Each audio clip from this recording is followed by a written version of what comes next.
some rain this afternoon. We are, and I suppose that's a trade-off. We're getting somewhat cooler temperatures, and that we won't even get past 90 degrees today. That's something, Elizabeth. It is something. We should stick, right here in the mid to maybe upper 80s in a few places. But boy, the rain is coming down heavily in just pockets. There are plenty of places where we're not seeing heavy rain right now, but we'll see more and more of this as we head through the afternoon and as that front moves off to the east. So it is likely to just intensify over the next several hours before it starts to taper off closer to sunset. You can see some very heavy rain moving from Garner toward Wendell, past Wake Forest, over toward Rocky Mount. Wilson's seeing a little bit of a break right now, but Fuquay-Varina is seeing some very heavy rain. We'll head down to the south. Sanford, it's really been raining heavily, and then back over into Warren County and a good bit of Harnett County as well. So here's the front. And that front, again, will very slowly move across our area. The rain is likely to be heaviest in our eastern counties over the next several hours. We take a look at Futurecast, and you can see here where that rain is right now. Again, a lot of that in Wake County, and then north and east up toward Roanoke Rapids and back towards Southern Pines.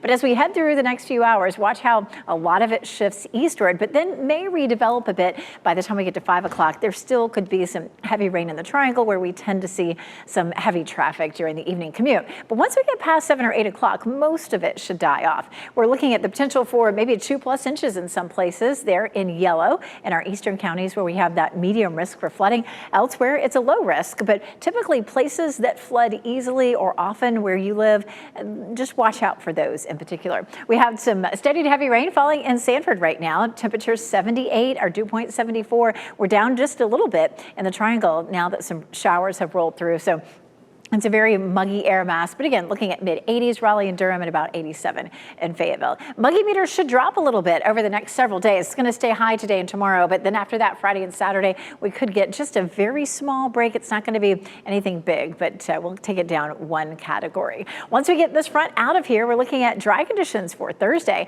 Several towns have fireworks tomorrow. Wendell has theirs tonight at 9. It should be fairly dry by that point. We're looking nice and dry Thursday. 81 Wake Forest, Garner, Smithfield, 82 in Cary, 81 in Apex, all having fireworks on Thursday night. And then Friday also looks good, 79 at around 9 o'clock, 76 on Saturday, 82 on Sunday. Not that there's more fireworks then, but it does look like it's going to be nice for whatever evening plans you may have. Checking that 7-day forecast. Again, today stays a little cooler, but once we start to dry out, the temperatures begin to climb. We're back into the mid-90s on Monday and Tuesday. And once we get past today, our next best chance of rain doesn't come until next Tuesday. We are watching the potential for a tropical system to develop well to our south coming up in just a few minutes. We'll take a look at the tropics and let you know if it could affect any of your beach plans.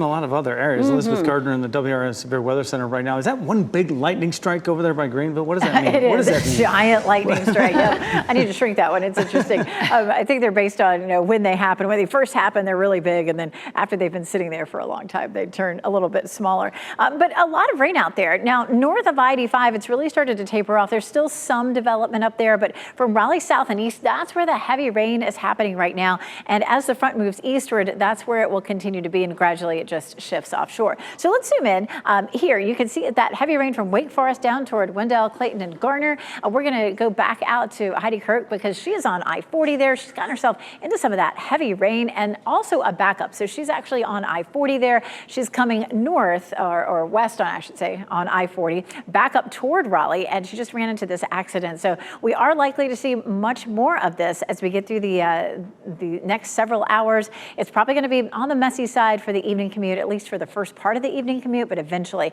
all of this will start to slide eastward. We'll head down to the south. Sanford's getting a little bit of a break after really getting pummeled by some rain, but again, Heidi's going to be coming up I-40 here, right over here into this bit of rain as she's moving back toward Wake County. But Fuquay-Varina, Andrew seeing some very heavy rain right now. We take a look at our cold front, our next weather maker, and you can see out ahead of it is where all that rain is. And as the front continues to slide eastward, it's going to push that rain out of our viewing area, but that is going to take some time. Here's Futurecast, and you can see as we move forward how a lot of that rain is along and east of I-95 by around 3 o'clock. There could be some redevelopment in our area around 5 or 6 o'clock, and then after that we should really see this dissipating. And then beyond, as we get into tomorrow and the weekend, even into early next week, we're looking much drier. 70% chance today, 20% chance Thursday and Sunday, and I would not change any outdoor plans for that 20% chance Thursday or Sunday. Things things are really, turning pretty dry. Our next weather maker is a high pressure system that builds in